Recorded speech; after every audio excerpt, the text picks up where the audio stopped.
Hey, what is going on, guys? It's DK back at you with another video here to break down the 3-game Olympic basketball slate on Friday. If this is your first time watching, I cover content for basketball, NFL, daily fantasy sports. Make sure to check out my video breaking down the Hall of Fame game showdown slate.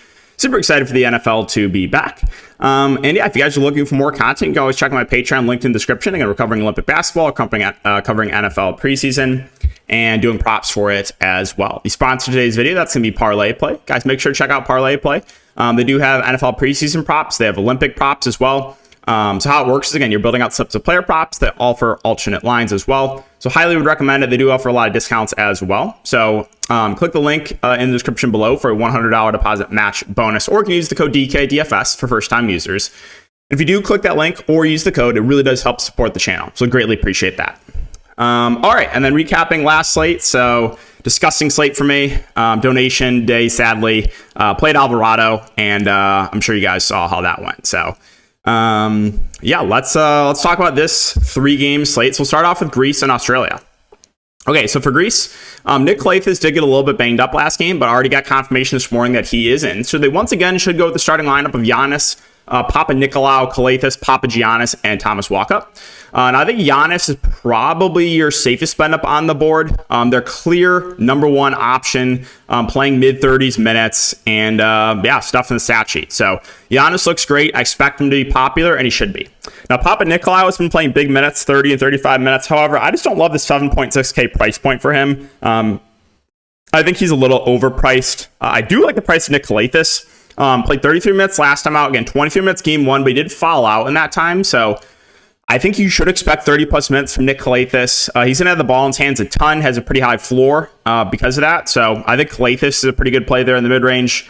Papa Giannis, minutes not as secure, 18 and then 25 minutes. He got benched in that first game, played 25 minutes in the second game. I think he's like reasonable. I think there's some other spend-ups, some other centers that might look a little bit better. But Papa Giannis still viable. Walkup has been disappointing as well so far in the Olympics, 23 minutes back-to-back games. He's in play because of the price point and position, but again, not like a standout option there. Julio Polos has been playing decent off the bench, 19, 17 minutes. I think I would rather just go to Walkup, though, for a little bit more. Antiglo played well in game one. Game two only put 11 minutes. Now, he is a good point per minute player, so I actually think he's a solid value. I think on average, you're probably going to get around 15 minutes for him, so I think he's decent value. Lurin Zakis, I think, is also a fair value play. 20 minutes game one, 12 minutes game two. Is not shot well, 3 of 14, but still getting decent minutes and still really cheap, so he's in play for that reason. Okay, let's talk about Australia. So Australia should once again go with the starting lineup of Giddey, Jock Landale, Patty Mills, Dyson Daniels, and Nick Kay. Now, if you're looking at spend ups, I think Giddey and Landale are your safest options. Giddey's been playing high 20s minutes. Again, he's stuffing the stat sheet. He's being aggressive on the offensive end. Reasonable price point. Jock Landale played huge minutes last time out, 31 minutes. Again, great rebounder. Also getting some assists as well. So I think Landale and Giddey both very safe options, kind of in that upper mid-range. Patty Mills a little riskier, but still does have a ceiling, right? Did not shoot well last game, 2 of 10, had a floor game, but the price had come down on him, and we've seen ceiling games from Patty Mills. So of the 3 spend-ups, he's definitely the riskiest, but still does have a pretty high ceiling. Dante Exum is 7.5. I mean, I just can't pay that price point for him. Played 17 minutes off the bench. Dyson Daniels is playable, 31 minutes last time out. However, again, I think he'll be on Giannis a lot, so that, there's some foul risk there. No thank you on Josh Green. Nick Kay, I mean, he's going to play decent minutes, played 26 minutes last time out. He's just not a great point per minute player for a big, but he's viable because he's cheap. McVay, I'm going to say he's in play too, but he's kind of outperformed the game one is definitely a outlier game for him. Game two, 15 minutes, 12 fantasy points. Okay, reasonable. But yeah, that's basically it for Australia. So let's move on to Spain and Canada. Okay, so for Spain, you got Aldama at the top at 9.5K. Has not been starting, but still playing big minutes off the bench, 30 and 29 minutes. Solid spend up, but definitely not a must. Sergio Lowell at 7.7, I think is a little pricey. Did get 17 shots up in game one, but almost 8K. I think there's spend ups I feel a little bit better about. I think two of my favorite plays on the slate are going to be Willy Hernangomez and Lorenzo Brown. So Hernangomez got in random foul trouble last time out. It doesn't show here, but he was in foul trouble, only played 18 minutes. On average, you're probably going to get mid-20s minutes from him, and he is a good point per minute player. So I like the bounce back here for Hernangomez. I also like Lorenzo Brown a lot, 26 and 28 minutes. Again, he's going to have the ball in his hands a ton, 7 and 10 assists. So I think Lorenzo Brown, a really solid value play. The rest of Spain, again, they run a relative deep rotation, kind of spread it out. Abrinas, viable in tournaments. Garuba's kind of underperformed for the amount of minutes that he's gotten so far, 15 and 13 minutes. Usually he's about a fantasy point per minute player. So I think he's kind of like a sneaky tournament play. He'll be completely unowned because we know casual players just look at the box scores and make their decisions from there. Rudy Hernandez got a little bit banged up. We'll keep an eye on that. If he's in, I think he's viable at 4K. And then I'll mention Juancho Hernangomez. The minutes have not been great, 10 and 7 minutes. However, he is a good point per minute player. And like if he plays well, they could extend him a little bit. Like we've seen games where Juancho's played 15 plus minutes. So another guy that I think is viable in tournaments. All right, moving on to Canada. So Canada's been running the same starting lineup: SGA, RJ Barrett, Dylan Brooks, Dwight Powell, and Lou Dort. You got SGA at the top at 9.8. Decent spend up. I think there's other spend ups that might look a little bit better, but we still know he has a pretty high ceiling. Should play around 30 minutes or so. Did get a little bit of foul trouble last time out. That's when they played 26 minutes. I think you should expect low 30s minutes from SGA on average. RJ Barrett has played extremely well so far. Now, if we're talking to the two Canada spend ups with Barrett and SGA, I think I would lean SGA over Barrett, but Barrett's still in play. I think Jamal Murray's a little bit pricey. He did play 24 minutes off the bench last time out. Again, there was a little bit of SGA foul trouble though. Just not playing enough for me right now to go to him at that price point. I think Dylan Brooks is a little bit too pricey. I'll pass him to Dwight Powell. Lou Dort's played well back-to-back games. The issue is he's more out there for defensive purposes. He has been shooting decent, but I don't love the 6K price point.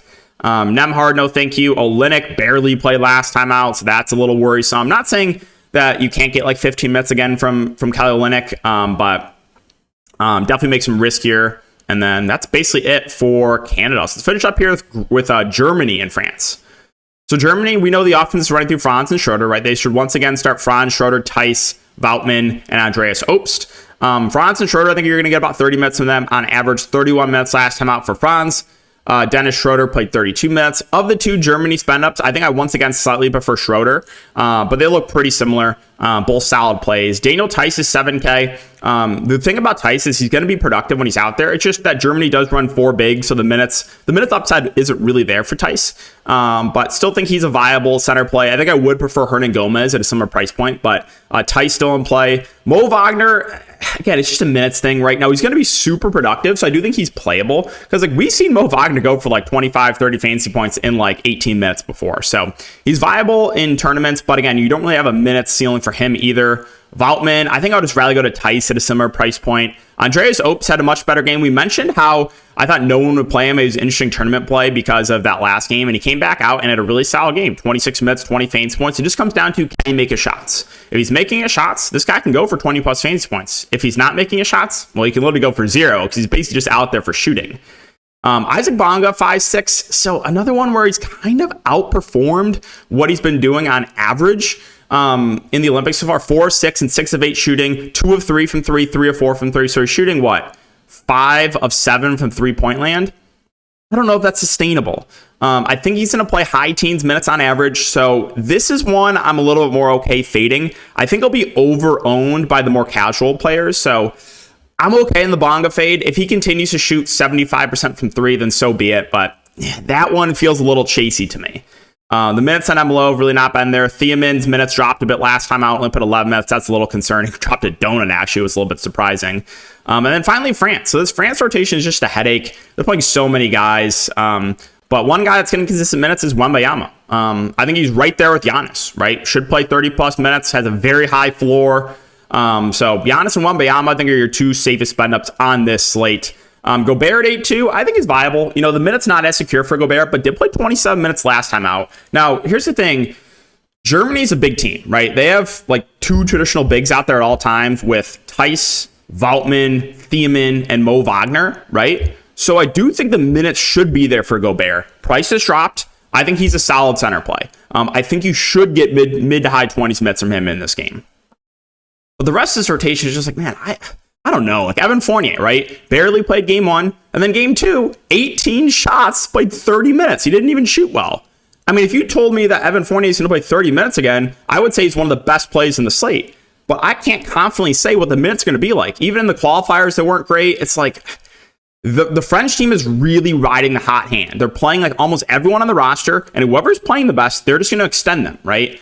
Nick Batum has played 30-plus minutes in back-to-back games. I think his role is pretty secure. The price did drop. He's reasonable play there in the mid-range. Bilal Coulibaly, just can't do it, right? 10 and 12 minutes, no thank you. Frank Ntilikina, I'll pass on him, right? I said game 1 was probably his best, his ceiling performance. Came out in game 2, 13 minutes, 8 fantasy points. Yabusele, I mentioned I liked him as a bounce back candidate, and he did bounce back. I played him last time out. He was under-owned. But yeah, he should play high teens minutes, not a bad point per minute player. So I do still think Yabusele is a solid value play. The Strazel guy, no thank you. Complete outlier performance last game. Again, put me on full tilt mode with him hitting that 4-point play to cost me $500. But yeah, I think he is a pass for me. And then it's just like, it's hard to figure out these minutes. Like Lazort, 12 and 8 minutes. I do think if I had to take a complete punt play, it probably would be Nando De Colo. Now, he only played 1 rotation in game 1, but did play 15 minutes game 2. He's a guy that's a decent point per minute player. I know he's getting up there in age, but he's cheap. So, like, if you want to take a shot on one of these really cheap guys, I think De Colo would be the option for me. Okay, guys, so that's going to wrap up the video. Again, if you are looking for more content, you can check out the Patreon link down below. Already have a breakdown for NFL. For the Showdown slate, obviously we're doing Olympics as well, but really appreciate you guys for watching. As always, if you enjoy, make sure to like, subscribe, and hit the notification bell, and we'll see you guys all in the next video.